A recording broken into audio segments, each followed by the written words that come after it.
Hello प्यारे बच्चों, आज हम लोग 11th क्लास की फिजिक्स में एक नया टॉपिक लेकर के आए हैं और आज हम लोग पढ़ेंगे तरलों के यांत्रिक गुण का लेक्चर नंबर 6। और आज से हम लोग शुरू करने जा रहे हैं कि जब कोई द्रव बहता है तब उस समय कौन कौन से नियम फॉलो होते हैं। इसके पहले अभी तक हम जो पढ़ रहे थे, चाहे पास्कल के नियम हो, चाहे उसके पहले जो भी टॉपिक हम लोगों ने पढ़े हैं, वो सब स्थिर द्रव के लिए लागू होते थे कि जब जब द्रव स्थिर अवस्था में हो तब द्रव के दाब का मान कितना होगा, वो द्रव का दाब कैसे बदलता है, वो सब कुछ हम लोग इसके पहले पढ़ चुके हैं। लेकिन आज हम लोग या आज के बाद जो हम लोग पढ़ेंगे वो पढ़ा जाएगा कि जब द्रव बह रहा हो तब उस समय कौन कौन से नियम लगते हैं, उसका दाब कितना होता है, उनका वेग कितना होता है, श्यान बल कितना है, श्यानता गुणांक कितना है, बर्नौली की थ्योरम क्या है, आवर्तता का सिद्धांत क्या है, वो सब कुछ हम आगे आने वाले वीडियो में क्रम से पढ़ेंगे। तो आज शुरू करते हैं। सबसे पहले बात करते हैं कि धारा रेखी प्रवाह क्या होता है, यानी स्ट्रीम लाइन फ्लो क्या है। तो स्ट्रीम लाइन फ्लो का मतलब होता है कि जब कोई द्रव प्रवाहित होता है और उसके प्रत्येक कण या प्रत्येक अणु, जो द्रव बह रहा है उसके प्रत्येक अणु किसी निश्चित बिंदु पर एक ही मार्ग पर चलते हैं। बात समझ में आ रहा है? मतलब इसका कहने मतलब है कि इसको चित्र के माध्यम से समझते हैं हम लोग। जैसे मान लेते हैं ये द्रव है और ये फ्लो हो रहा है, स्थिर नहीं, ठीक है। तो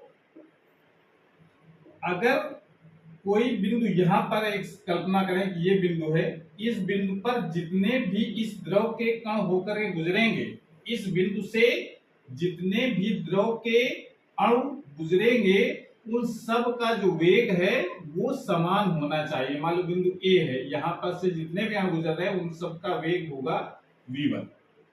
यहीं से वो गुजरने वाले अणु जब थोड़ा दूसरे बिंदु पर पहुंचेंगे, मान लेते बिंदु बी है, तो यहां से गुजरने वाले जितने अणु होंगे वो उन सब का वेग समान होगा और वो मान लेते हैं वेग v2 है। ये जरूरी नहीं है कि ए और बी पर वेग सेम हो, ये जरूरी नहीं। अगर और आगे देखते हैं तीसरा पॉइंट सी, यहाँ पर जब कोई अणु आएगा तो उसका वेग मान लेते हैं v3 होगा।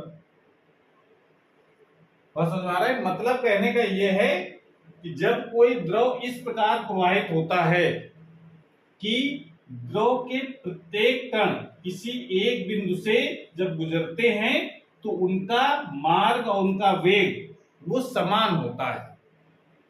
बात समझ में आ रही है? मतलब इसकी जो भाषा, इस तरीके जो लिखी हमने उसको समझना है कि जब कोई द्रव इस प्रकार प्रवाहित होता है, किसी एक ही बिंदु से गुजरने वाले द्रव के सभी कण एक ही बिंदु से, एक ही बात करो, चाहे बी की चाहे सी, एक साथ तीनों की बात अभी नहीं कर रहे, सभी कण एक ही पथ पर चलते हैं।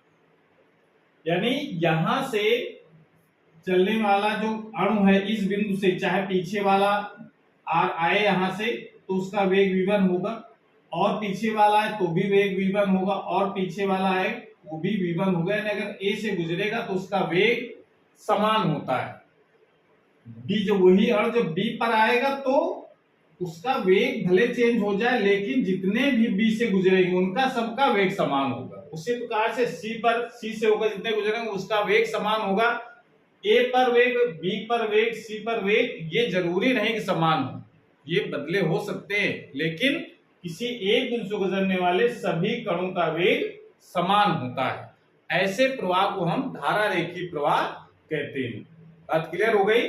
मतलब जिस मार्ग से ये कण चलते हैं उस मार्ग को हम लोग कहते हैं धारा रेखा। उसको क्या कहते हैं हम लोग? धारा रेखा, स्ट्रीम लाइन कहा जाता है उस मार्ग को जिस मार्ग पर ये कण चल रहे होते हैं। समझ में आ रहा है? तो इसकी डिफिनेशन आप सिंपली लिख सकते हैं जो हमने लिख रखी है। जब कोई द्रव प्रवाहित होता है, किसी एक ही बिंदु से गुजरने वाले द्रव के सभी कण एक ही पथ पर चलते हैं तो द्रव के प्रवाह को धारा रेखी प्रवाह कहते हैं, तथा उस पथ को धारा रेखा कहते हैं। जो पथ होगा चलने का, मतलब जैसे अगर हम कहते हैं कि ये कणों के चलने का पथ है तो इसको हम लोग धारा रेखा कहेंगे।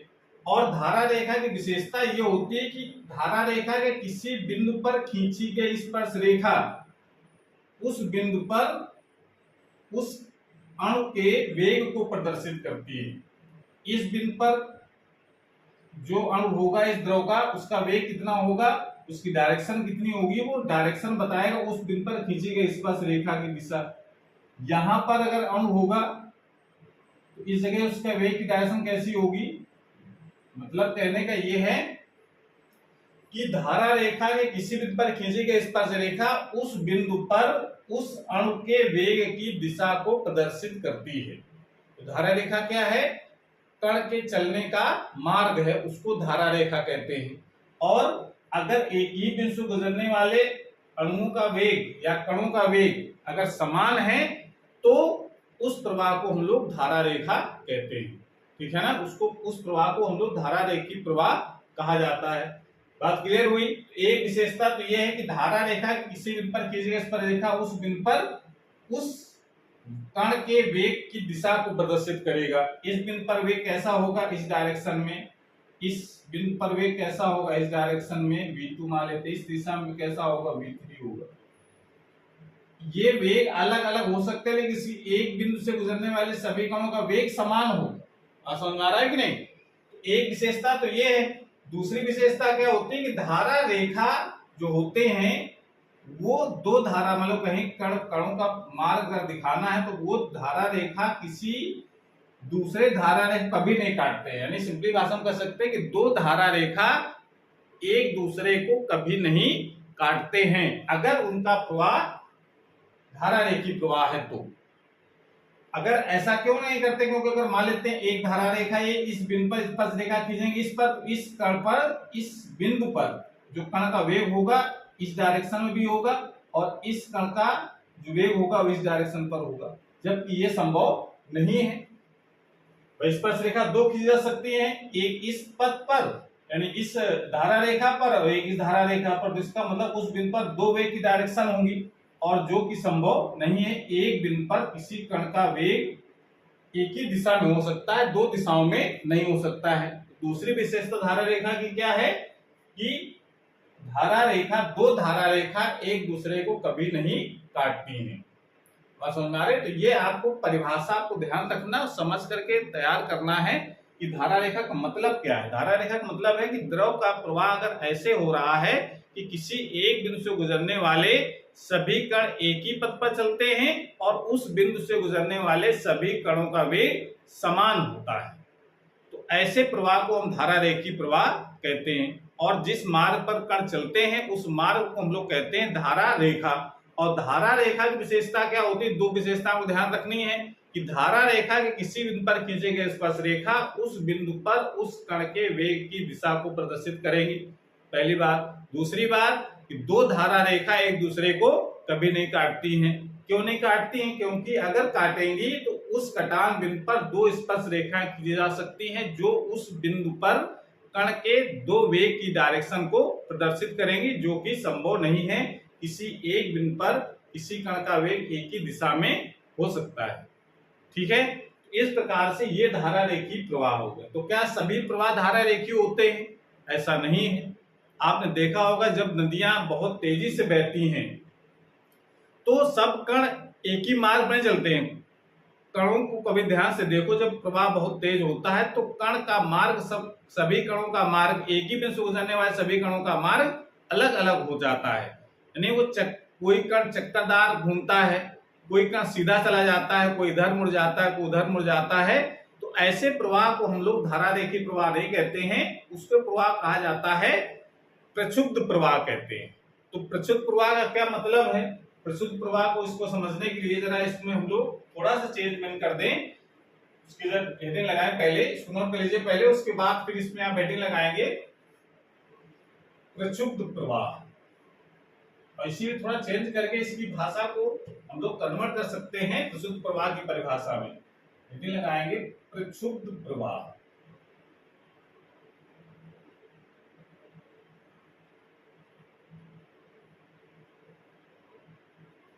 प्रक्षुब्ध प्रवाह इंग्लिश में कहते हैं, उसको जाता है टर्बुलेंट।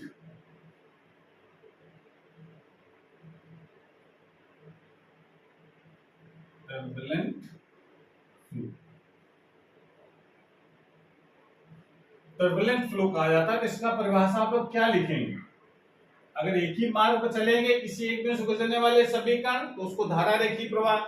अगर जब कोई द्रव इस प्रकार प्रवाहित होता है किसी एक ही बिंदु से गुजरने वाले द्रव के सभी कण, यहां से चेंज करना है, सभी कण अनियमित पथ पर चलते हैं। अनियमित, एक ही पथ पर न करके क्या करना है?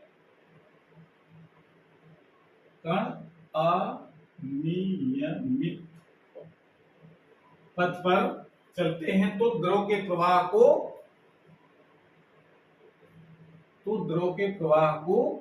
प्रक्षुब्ध प्रवाह कहते हैं। बस इतना आपको चेंज कर देंगे तो परिभाषा प्रक्षुब्ध प्रवाह की हो जाएगी। और उसका कोई पथ नहीं होता है, वो सब टेढ़े मेढ़े चलते हैं। अनियमित गति का मतलब उनका पथ कैसा होगा? टेढ़ा मेढ़ा।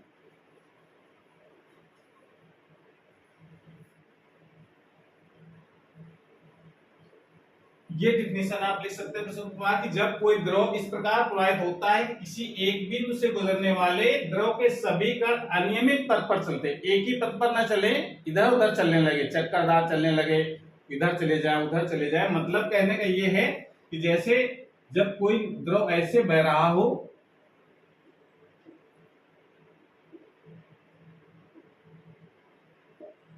तो किसी एक बिंदु से गुजरने वाले जो अणु हैं कोई इधर तरफ चला जाए, कोई जो है इसी बिंदु से दूसरा कण आया वो इधर चला जाए, या इसी बिंदु से इधर तरफ चला जाए, ऐसे यहां से भी आए कोई इधर चला जाए, कोई इधर चला जाए।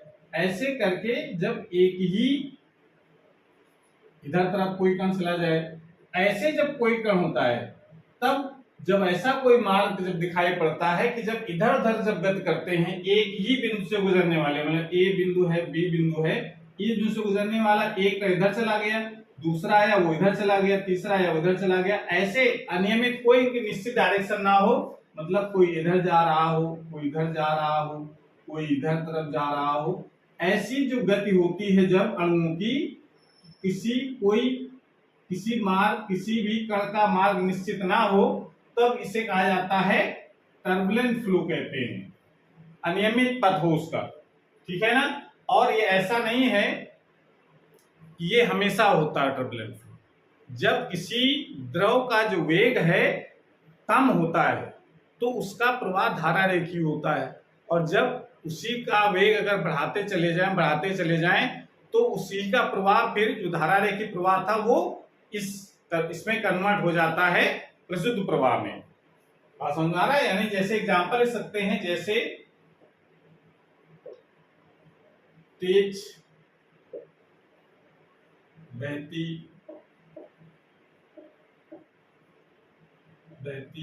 नदियों के जल का प्रवाह,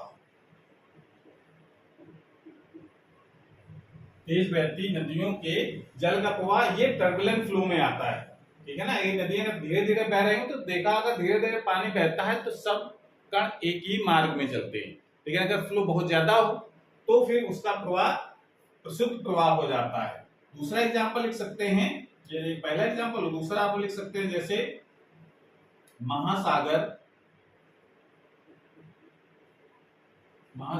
में उत्पन्न लहरों का प्रवाह, जो लहरें होती है उनका प्रवाह भी टर्बुलेंट फ्लो होता है। उनका भी जो लहरें होती हैं वो एक जैसे मार्ग पर नहीं चलते, उसके जो अणु हैं पानी के वो सब एक जैसे नहीं चलते हैं। या फिर कह सकते हैं आंधी में या तूफान में, आंधी या तूफान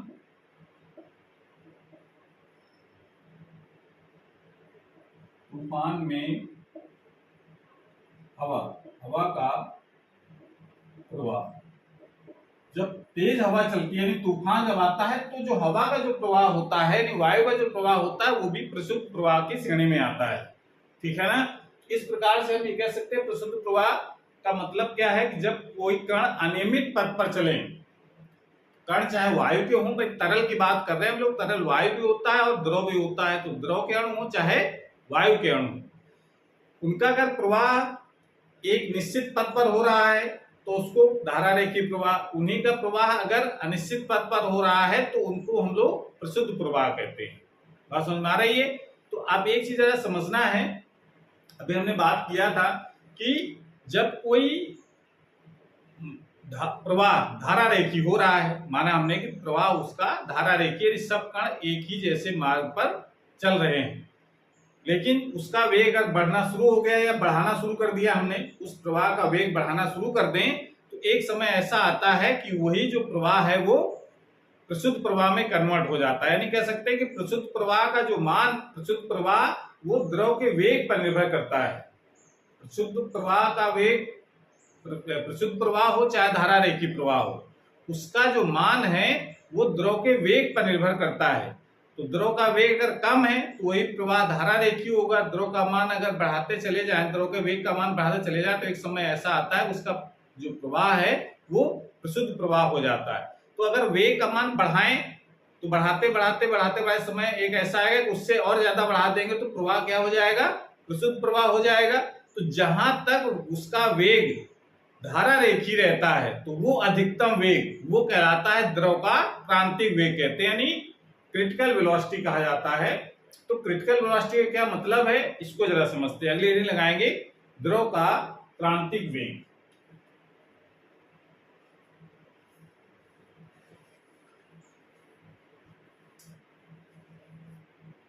द्रव का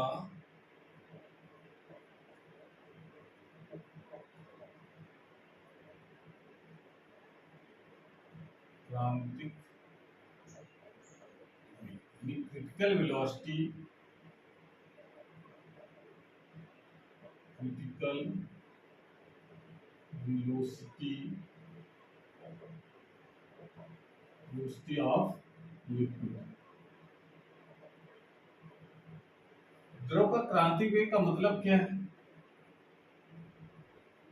कि एक ऐसा मान, द्रव का वेग का एक ऐसा मान कि जिसके ऊपर द्रव का प्रवाह प्रशुद्ध हो जाता है और उसके नीचे द्रव का प्रवाह धारा रेखीय रहता है, तो वो एक जो अधिकतम वेग है उस अधिकतम वेग को हम कहते हैं द्रव का क्रांतिक वेग। यानी परिभाषा क्या लिखेंगे? किसी द्रव के प्रवाह का वह अधिकतम वेग, अधिकतम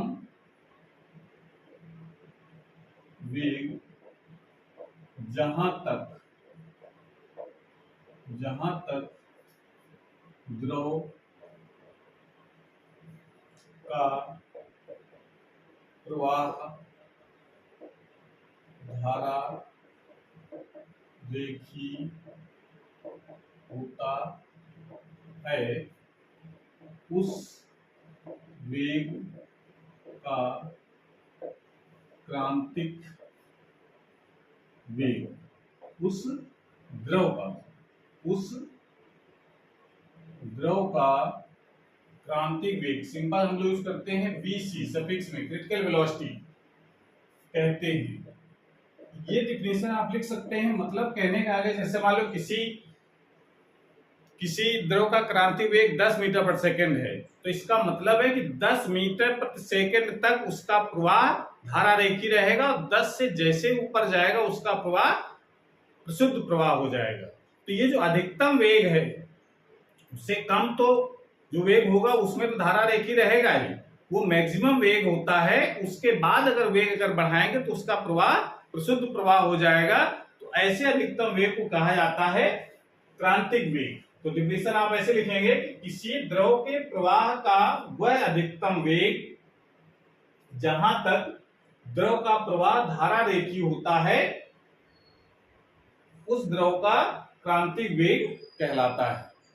तो क्रांतिक वेग तो समझ में आया मतलब क्या है। अब बात आती है क्रांतिक वेग का मान किन किन बातों पर निर्भर करता है, ठीक है ना। क्रांतिक वेग का मान कैसे चेंज हो सकता है, कैसे क्रांतिक वेग बढ़ा सकते हैं हम, कैसे क्रांतिक वेग का मान घटा सकते हैं। तो इसके लिए जो रेनॉल्ड एक वैज्ञानिक थे, रेनॉल्ड, तो रेनॉल्ड के अनुसार द्रव के क्रांतिक वेग, द्रव के क्रांतिक वेग, द्रव के क्रांतिक वेग मतलब वीसी का मान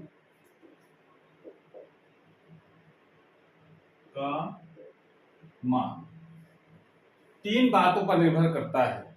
एक, उन्होंने कहा कि नली के व्यास, जिस नली में द्रव प्रवाहित हो रहा है का मान नली के व्यास डी, डायमीटर, द्रव के घनत्व, जो द्रव प्रवाहित हो रहा है उसकी डेंसिटी कितनी है, मान लेते हैं 2, तथा द्रव की श्यानता, द्रव की श्यानता थीटा, इसका सिंबल होता है श्यानता का, पर निर्भर करता है। ये बात आपको ध्यान रखनी, ये बात किसने बताया? रेनॉल्ड ने। रेनॉल्ड एक वैज्ञानिक का नाम है, उन्होंने कहा कि द्रव का जो क्रांतिक वेग का जो मान है वो नली के व्यास, नली के घनत्व, द्रव के घनत्व और द्रव की श्यानता। श्यानता से मतलब क्या? घनत्व आप समझते हैं। श्यानता मतलब होता है कि अगर कोई गाढ़ा द्रव है तो उसकी श्यानता अधिक है, पतला द्रव हो तो उसकी श्यानता कम है। इसकी श्यानता के बारे में डिटेल में अगले वाले वीडियो में पूरा एक टॉपिक है उसके पढ़ेंगे। श्यानता, यहाँ पर श्यानता से मतलब है श्यानता गुणांक, और श्यानता गुणांक किसे कहते हैं ये भी हम लोग आगे जानेंगे। तो फिलहाल आपको इतना जानना है कि श्यानता मतलब होता है कि जो द्रव गाढ़े होते हैं उनकी श्यानता अधिक होती है, जो द्रव पतले होते हैं उनकी श्यानता कम होती है। श्यानता गुणांक का मात्रक, वो सब डिफिनीशन के रूप में हम लोग अगले वाले वीडियो में पढ़ेंगे। तो इस चीज को लेकर के फिर रेनॉल्ड ने एक संबंध भी स्थापित किया है। मतलब संबंध कैसे स्थापित करते हैं कि जब कोई भौतिक राशि किसी अन्य राशियों पर निर्भर करती है तो उसका संबंध हम लोग कैसे स्थापित करते हैं, ये चीज हम लोग जो विमा पढ़ रहे थे उसमें हमने अनुप्रयोग जो पढ़े हैं वहां पर पढ़ाया है कि जब कोई भौतिक राशि किसी अन्य 3 राशियों पर निर्भर करती है तो उसका संबंध हम लोग कैसे स्थापित करते हैं विमाओं की सहायता से। तो वही यहाँ पर तरीका अप्लाई करना है। तो इसका मतलब क्या है कि हमने मान लिया है कि निर्भर तो करता है। निर्भर करने का मतलब क्या है? अगर नली की त्रिज्या बदल जाएगी तो मतलब व्यास बदल गया, व्यास बदल जाएगा तो क्रांति वेग बदल जाएगा, घनत्व बदल जाएगा तो क्रांति वेग बदल जाएगा, श्यानता बदल जाएगी तो क्रांति वेग बदल जाएगा। अब किनके बढ़ने से क्या क्रांति वेग घटेगा कि बढ़ेगा, ये बताने के लिए फिर हमको विमाओं की सहायता से संबंध स्थापित करें, तब पता चलेगा कि श्यानता बढ़ाने से क्रांति वेग कब बढ़ेगा कि घटेगा, घनत्व बढ़ाने से घटेगा कि बढ़ेगा, कि उसका व्यास बढ़ाने से घटेगा कि बढ़ेगा, ये अभी नहीं कह सकते हम लोग। पहले इसका संबंध स्थापित करेंगे। तो मान लिया कि क्रांतिक वेग का जो मान है वो 3 बात में करता है, एक व्यास, एक घनत्व और दूसरा श्यानता गुणांक थीटा। तो समझदार का क्या करते हैं हम लोग, जिस पर निर्भर करता है उसके ऊपर एक घातांक लगा लेते हैं। ए घात लगाया, यहाँ बी लगाया, यहाँ सी लगाया। एकदम सेम प्रोसेस आप जो विमान पढ़ चुके हैं बिल्कुल वही तरीका अप्लाई करना है। उसके बाद समानुपातिक चिन्ह जब हटाते हैं तब यहाँ पर एक कांस्टेंट लगाते हैं, वो कांस्टेंट यहाँ लगाया जाता है आर ई, और उसके बाद इसकी घातें आप इस प्रकार से लिख सकते हैं। इसको डालेंगे क्वेश्चन नंबर फर्स्ट। ये जो हमने आर ई जो लिखा है इसको हम लोग क्या कहते हैं? आर ई एक समानुपाती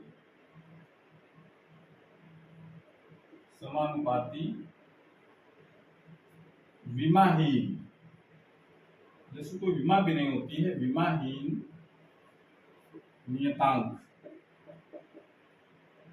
नियतांक है, जिसे रेनॉल्ड संख्या कहते हैं। रेनॉल्ड संख्या कहते। इतनी बात यहाँ तक तो कोई दिक्कत नहीं है, ये तो विभवाओं की सहायता से समय स्थापित कर सकते हैं। हम इसको समय स्थापित करके बताएंगे, इतना नोट कर लीजिए यहाँ तक।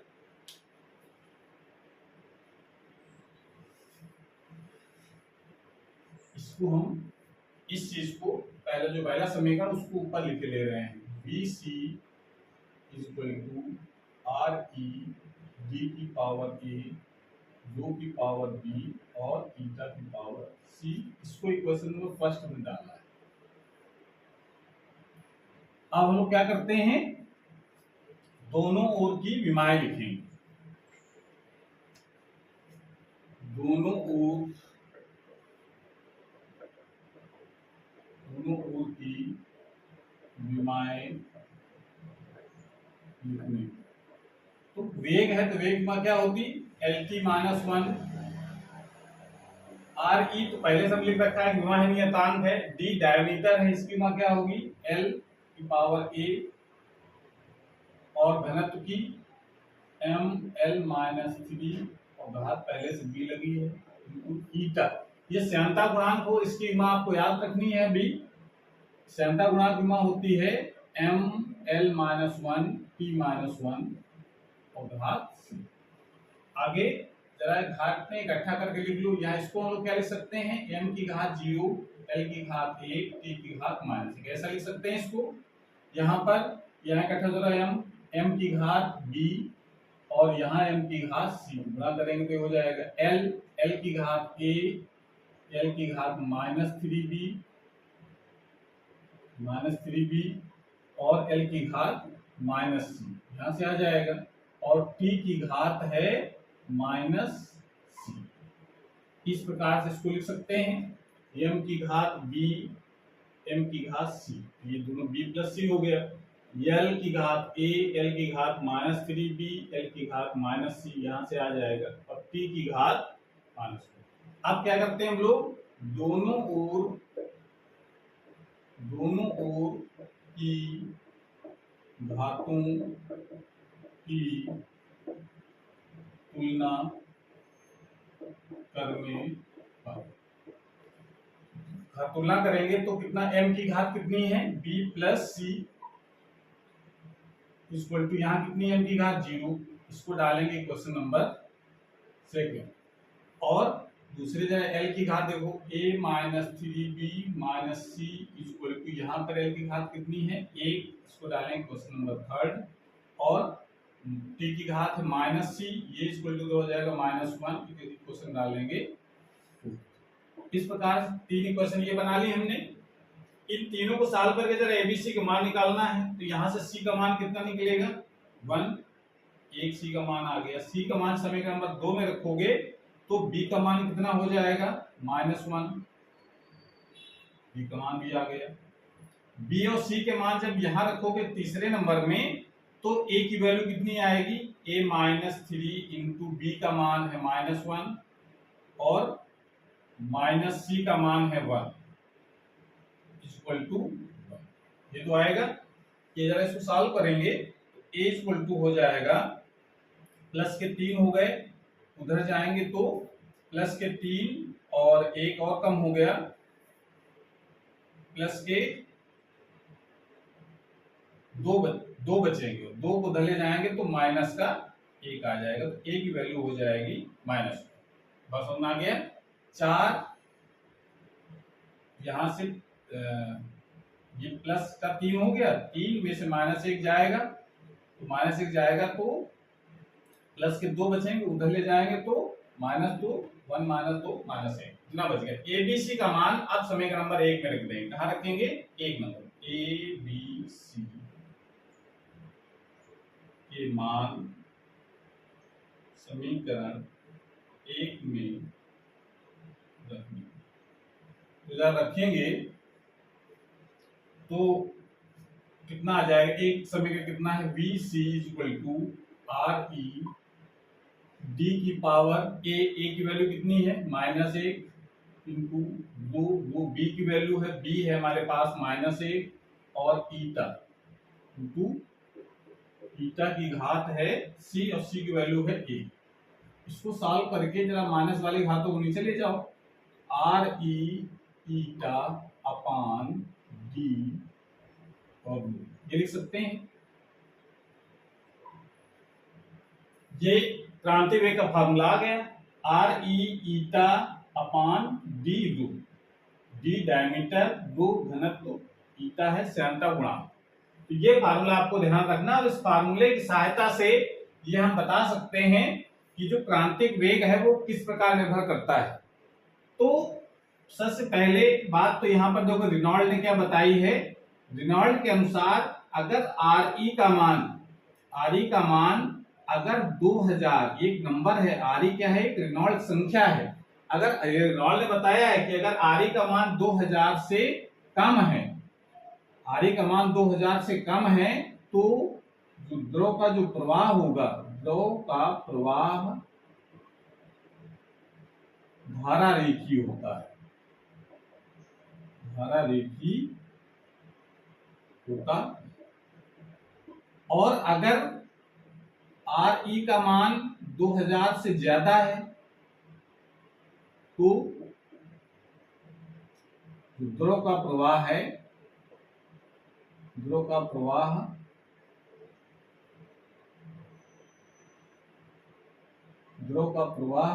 शुद्ध प्रवाह होता है, टर्बुलेंट फ्लो, शुद्ध प्रवाह होता है। ठीक है, तो ये बात तो रेनॉल्ड ने बताई। और जरा क्या समझ में आया, ईटा का मान, ईटा जितना ज्यादा होगा बीसी का मान उतना ही ज्यादा होगा। यानी ईटा किनका ज्यादा होता है, जो गाढ़े द्रव होते हैं। तो गाढ़े द्रवों के लिए इसको नोट करिए, पहले फिर बात करते हैं हम लोग।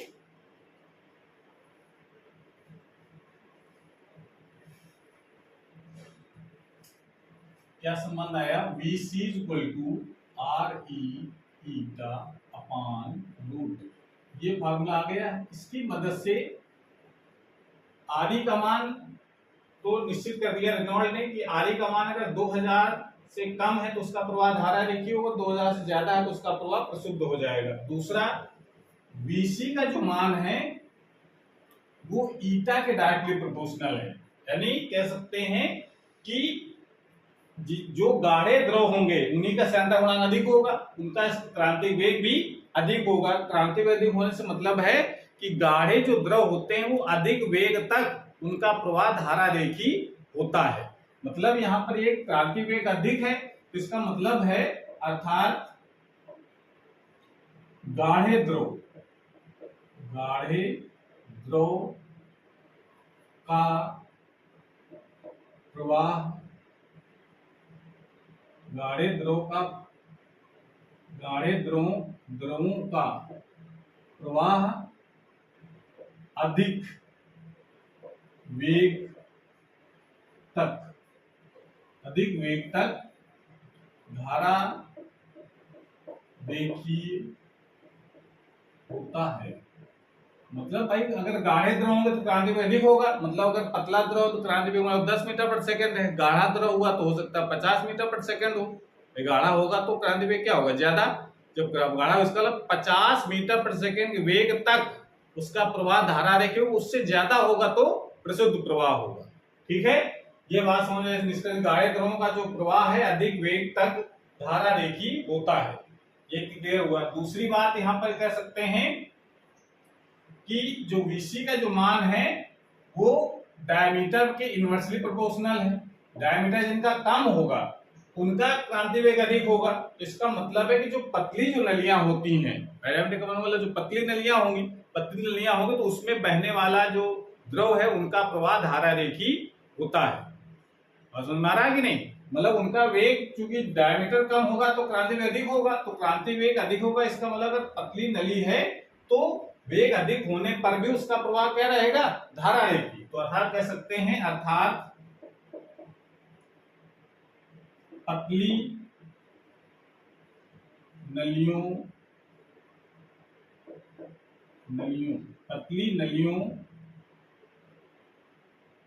में प्रवाहित द्रव का प्रवाह धारा रेखी होता है। समझ में आ रहा है ये बात? भाई डायमीटर कम, उसका क्रांति वेग अधिक। तो क्रांति वेग अधिक होने वाला अगर पतली नलियां हैं तो क्रांति वेग अगर ज्यादा वेग भी होगा तो भी उसका प्रवाह धारा रेखी होगा। भाई पतली नलियों में क्रांति वेग अधिक होगा, और अधिक होगा तो इसका मतलब अगर तेज पानी भी बहेगा तो भी उसका प्रवाह क्रांति वेग के अंदर ही रहना चाहिए, तो उसका प्रवाह धारा रेखी होता है। तो ये माना जाता है कि पतली नलियां होती है वहां पर उनका जो प्रवाह होता है वो धारा रेखी होता है। और दूसरी बात यहां से निकले, क्रांति वेग का जो मान है वो घनत्व के भी इनवर्सली प्रोपोर्शनल है। यानी जिन द्रवों का जो घनत्व कम होगा उसका क्रांति वेग अधिक होगा, यानी अधिक वेग तक उनका प्रवाह धारा रेखी होता है। तो ये सब चीजें आपको याद रखनी है कि क्रांतिक वेग किन किन बातों पर निर्भर करता है। बात समझ में आ रही है? इसका मतलब है कि जो जिनका घनत्व कम होगा उनका भी क्रांति वेग अधिक होगा, ठीक है ना। दूसरी बात अगर यहां से और निष्कर्ष निकलता है एक है कि अगर ईटा का मान अगर 0 अगर हो जाए, यानी शून्य श्यानता का अगर द्रव है, तो अगर ऐसा अगर है तो Vc कितना हो? 0। ईटा अगर 0 है तो Vc का मान भी 0 होगा। यानी कह सकते हैं कि इससे क्या निष्कर्ष निकला कि कल उसका वेग ही 0 हो जाएगा। वेग 0 नहीं होगा, क्रांति वेग 0 है। क्रांति वेग 0 का मतलब कि जैसे ही बहना शुरू करेगा पानी तो 0 से जरा उसका वेग ज्यादा हुआ तो उसका प्रवाह कैसा हो जाएगा? प्रशुद्ध प्रवाह होगा। तो इसका मतलब निष्कर्ष क्या निकलता है? अर्थात शून्य श्यानता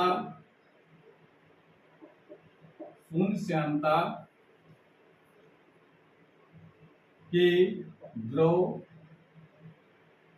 का प्रवाह कभी भी